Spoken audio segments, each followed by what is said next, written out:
J'ai terminé de retirer la colle donc au couteau de peintre, hein, les 23 mètres carrés. Et donc là j'attaque ce qui est le plus embêtant. Donc ici là c'est l'emplacement de l'ancienne cheminée et donc ça a été cimenté. Voilà, c'est du ciment. Et ici il y avait une cloison qui séparait cette grande pièce en deux petites pièces. Et ici toute la cloison, tout le pied de cloison a été rasé au niveau du parquet et cimenté par-dessus, donc sur 30-40 cm tout le long. Donc j'ai déjà procédé au démontage de ce côté-ci de la pièce. Et donc il me reste tout ce côté-là à faire. Donc voilà comment je m'y prends. L'idée c'est d'enlever, donc là on voit encore un petit peu des résidus de ciment. Donc j'ai affûté, un peu comme on affûte un ciseau à bois, quoi. Hein, il est quand même pas mal affûté pour un burin. Bien sûr il s'émousse très rapidement, donc il faut que je le réaffûte. Voilà, et un peu comme un tailleur de pierre. Je viens prendre un petit peu ce qui dépasse. Voilà comment je procède je fais lame par lame et voilà comment je procède.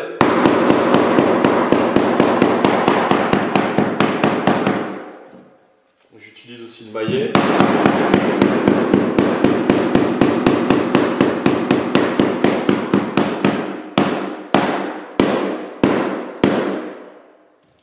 L'idée c'est de désolidariser le parquet qui est souple avec le ciment qui est rigide. Et une fois que j'ai un peu tapé partout, alors l'avantage c'est qu'avec le ciment c'est tellement dur que ça marque pas le bois qui est en dessous. Donc je peux taper vraiment très fort, il n'y a aucune trace. Les seules traces que je peux faire c'est avec le bout de le bout là affûté. L'idée c'est de pas prendre du bois comme avec un ciseau à bois, mais de glisser sur la couche de bois par-dessous le ciment.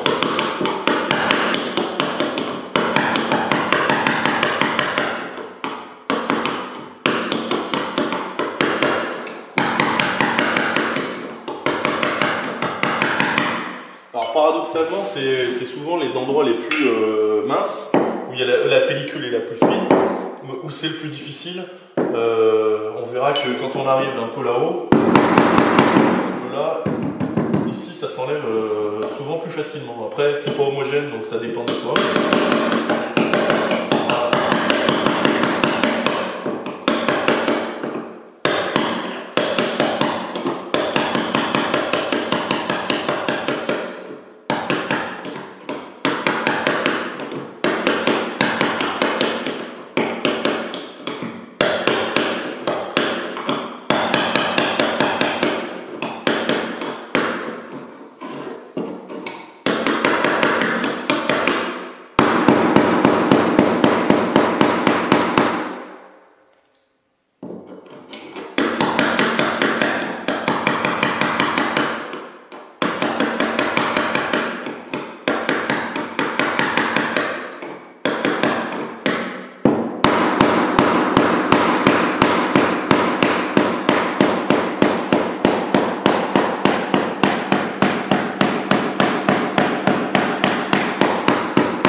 Dès qu'il y a une pellicule un petit peu plus importante, ça fait des éclats comme ça. Et voilà, ça a tendance à s'enlever un petit peu plus facilement par endroit.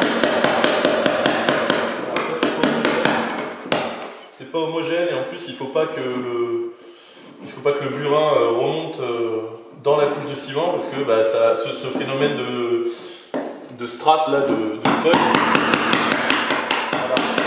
Là on le voit. Dès que je passe au-dessus avec mon, ça marche plus quoi. Je suis dans le ciment et ça fait plus d'éclat quoi.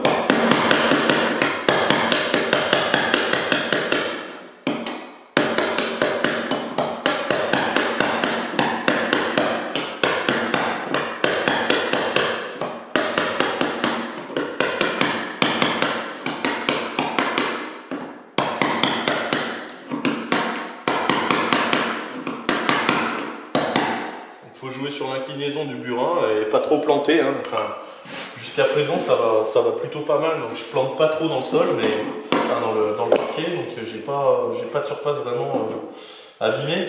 Je touche du bois. De temps en temps.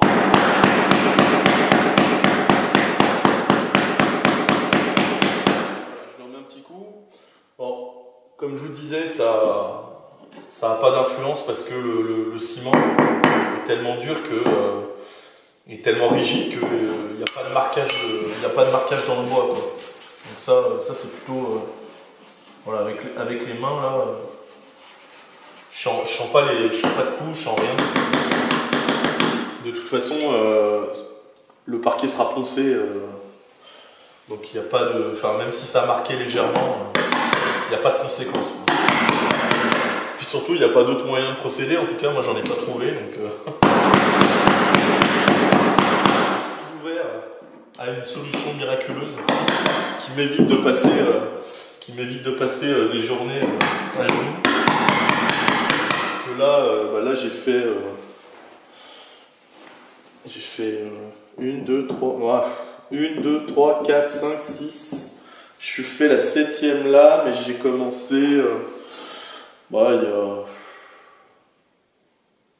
y a une vingtaine de minutes, je dirais. 20 minutes, 7 lames, ouais, ça. Ouais. Et il m'en reste encore. Il y a 3,50 m de longueur. Et derrière moi, c'est encore beaucoup plus long là. C'est-à-dire que la surface cimentée va beaucoup plus loin, quoi.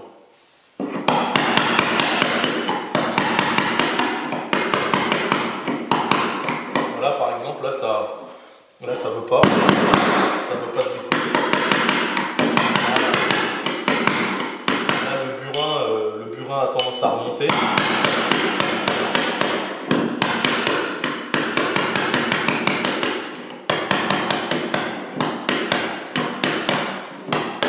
Voilà, et plus on approche du bout, plus ça fait des gros éclats.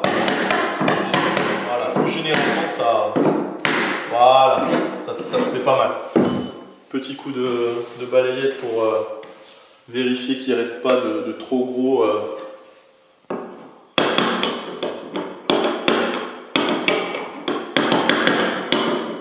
ça.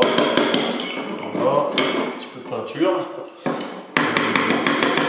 Voilà.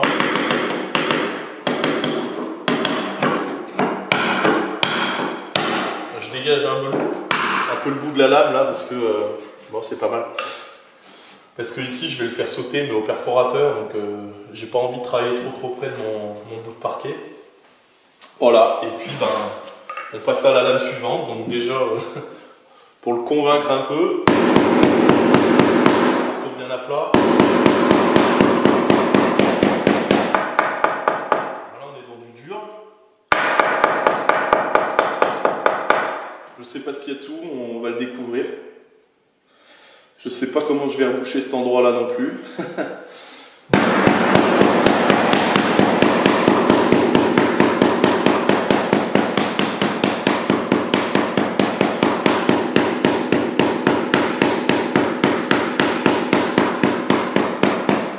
Voilà. Bah, je vous montre pas la suite parce que c'est un éternel recommencement. Hein. Après 3 heures, 3h30 d'effort, j'arrive enfin de l'autre côté de la pièce. Et j'ai fait mes 3,50 m. Bien content, bien content d'en avoir fini, parce que c'est vraiment une bavante. Bien content parce que ça s'est plutôt pas mal passé, même si ça a été long. Le parquet est en bon état. Il n'y a pas vraiment de... Voilà, il est en bon état sous le ciment, donc c'est plutôt une bonne nouvelle, pas de mauvaise surprise. Si ce n'est donc des désaffleurs entre cette partie, la partie gauche et la partie droite. Il faut bien imaginer que le parquet a été posé dans 2 pièces différentes séparées par une cloison. Donc il y a des problèmes de désaffleur. Ici au début là c'est la partie gauche qui est légèrement au-dessus, mais vraiment 1 mm ou 2, enfin pas grand chose. Au-dessus de la partie droite. Au milieu là c'est la partie droite qui monte de plus en plus et qui est de plus en plus haute par rapport à cette partie à gauche. Et tout là-bas au bout vers l'ancien foyer de la cheminée, là c'est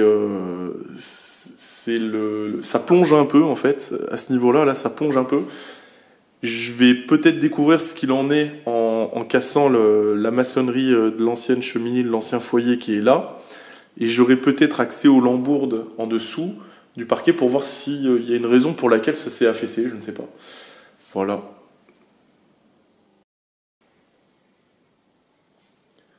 J'ai pu découvrir dans ce coin-là certainement l'ancien conduit de cheminée qui empiétait un peu sur la pièce d'à côté et donc qui fait un créneau. Il va falloir que je le rebouche. Je ne sais pas encore comment je vais faire avec le parquet. Est-ce que je vais le poser dans ce sens-là, des petits bouts?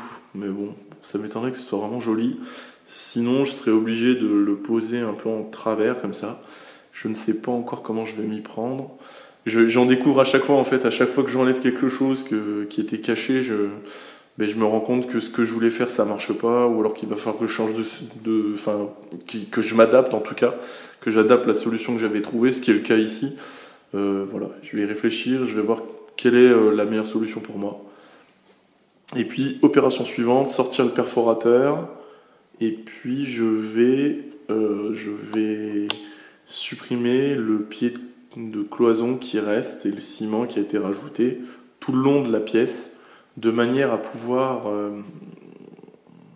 incorporer une pièce de bois tout le long pour faire un raccord entre les deux anciennes pièces et donc les deux parquets.